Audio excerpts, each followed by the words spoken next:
So today we're installing my carbon fiber hydro dip shark fin, and we're going to be using tiger sealant to bond it on with. And then to give it a nice finish at the end, I'm going to use some black silicone just to finish it off so it looks nice and neat.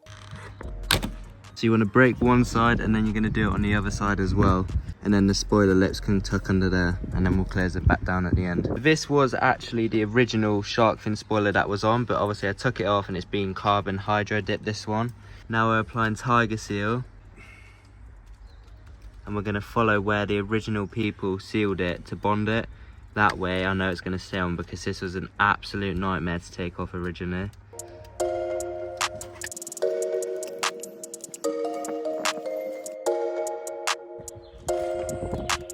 It's fully tiger sealed up, ready to be bonded to the car.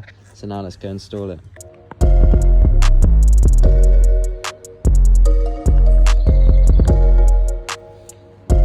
I've just tucked it underneath where this goes, just there.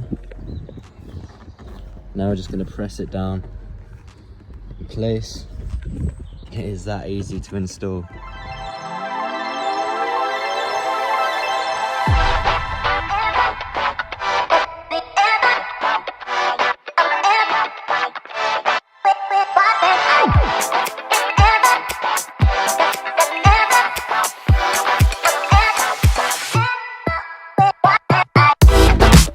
What we've done is we've masking taped it to stick down, and we've put some protection here just so it's not damaging the roof of the car or the new spoiler, and we've ratchet strapped it through the insides, just through the windows, just so it's compressed down and it can't move out of place whilst it's waiting to dry for 24 hours, because that's how long the bonding takes to bond. So now we go back in 24 hours and it'll be all done. And now we're applying black sealant to finish the look off.